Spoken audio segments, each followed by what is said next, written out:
nag-uulan. Sabi ko nga po ay naku po nawawalan ng pag-asa nung parang binubo. Ito po nung anong nakaraang mga 2 araw pa bago kahapon ay sabi ko kay Parin Jerry ito, si Parin Jerry ay nandiyan. Ay mga kapatid na si Parin Russell, panganay sa lalaki. Eh alam niya yung aming hirap na sa pagtatayo natin sa yung mga kasamahan ko dito sa bahay na dito pinatutulog. Ito po kung aming tent ay sa linggo pa lang kinakabitan sapagkat may habagat niya ako may bagyo.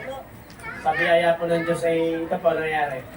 Kaya nasa tao po ang pagpaplano, ang Diyos po ang pagpaplano. Kaya pwede papasalamat sa mga panalangin ng iba na alam po pinapanalangin mo aming yung event na ito.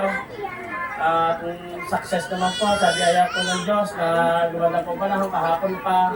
Yung po ang hinihingi ko sa Panginoon. Sabi ko pagbigyan lang po itong araw na ito na kahit sa mga susunod na araw ay kulimlim na. Yun po, sa kalakasan po nabigyan ng Diyos ng kasi 2 araw po kami munang tulog ng aming kapali JR. Parang sa pa alauna, alas 3 ng madaling araw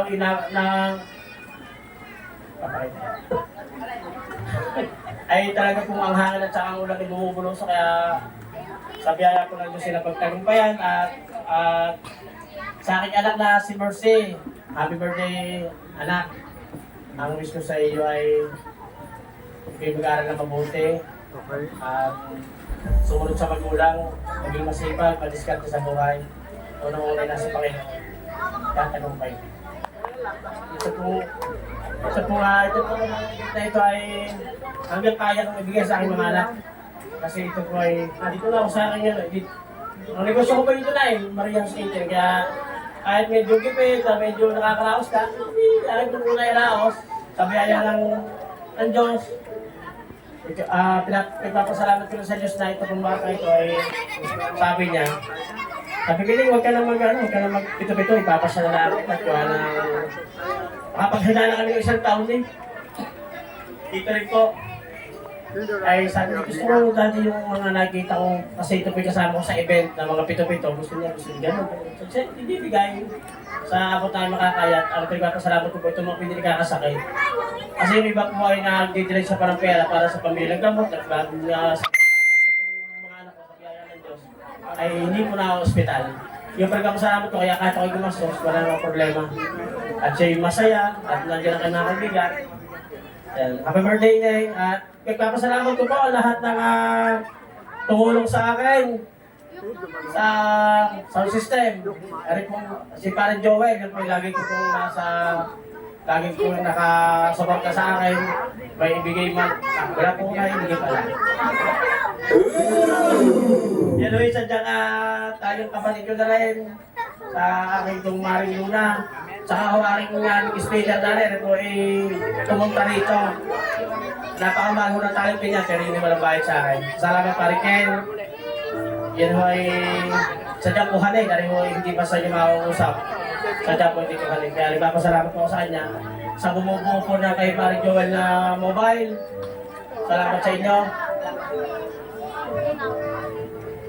At sa aking kumaring Bea, sa aking kumaring Sara, at doon po sa nalulungan, yung pong 3 kumatay ng baboy, sa aking paring Dexter, yung pasawa ni paring Rosaros, saka po yung kanyang bayang, saka sa aking mga ninang sa lahat na po. Yan po ay nagpapasalamat ako sa inyo. Pagpunta niyo po dito kahapon ako hindi nyo nainiwanan, alam niyo naman walang manunulungan sapagkat hindi mo ako taga rito. Kaya nagpapasalamat ako sa mga pamilya niya hanggang sa pagagaya, si paring Gilbert.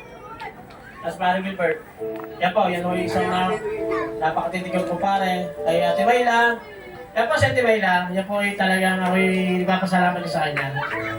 Yan po yung ina ng mga bata na yun. Hindi, yan po yung single pa. Yan po yung napakasipag. Eh siya ko ang gumawa ng backdrop na ito. Yan po yung hindi ko rin po. Wala rin po lahat po kami bayanihan dito. Wala po kong binayaran dito. Kaya ako nagpapasalamat sa kanya. Akala nyo ba malaking gastos ko dito. Malaki lang ang pagod ko pero ako walang gastos dito. Yan po yung lahat ibinigay sa akin sa pag kami po yung nagtutulungan. Pag naman sila po meron kung anong may tulong ko sa kanya, tutulong ko sa kanya. Kaya ako po kahit hindi magsabi sa kanila, sila po inapunta sa akin. Maraming pong salamat sa mga tao po na nag-abala, sa mga bisita ko, nagpapasalamat ako. Sa mga pito-pito na kinausap ko, saka kay Paring Sam. At saka ako kay Paring Anton, yan yung napakalayo na paligalingan pa sa ninaditan. Nagpapasalamat po ako na marami kay Pastor, ay Marie Madraso, yung aming pastor, nagpapasalamat ako sa Timisi. Sa Droping family na nandito, maraming pong salamat sa inyo. Dahil po pinalangin niyo po ang araw na ito para po maging matagumpay. Sa lahat-lahat na po, ng aking, pati yung aking mga waiter, yung aking mga waitress dyan, ako maghuhugas, yung po isa dyan pumarito sa akin. Yan po yung tao ni nandito rin. Yan ho, ipakasamahan nila sa amin. Maraming salamat. Baka kung may nakakalimutan pa ako. Kami. Yung mga nagsikain. Yung mga kumain. Sa mga kumain, sana kayo napusaw. Yun! Salamat! Maraming salamat sa inyo at anak, happy birthday! Magtagumpay ka sa iyong buhay. Sa biyaya ng Diyos. Thank you po.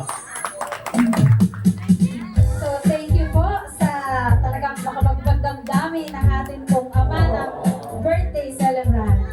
So, sabi nga po ay walang bagyong inday kapag si Lord ang kumilos. Amen. So, yun. Talaga pong tumila naman nga. Salamat sa Panginoon. So, ngayon, dadako na po tayo sa magkapatuloy ng ating pong programa para po sa 7 outfits. So, as we wear different outfits for different occasions, each stage of life allows us to discover new experiences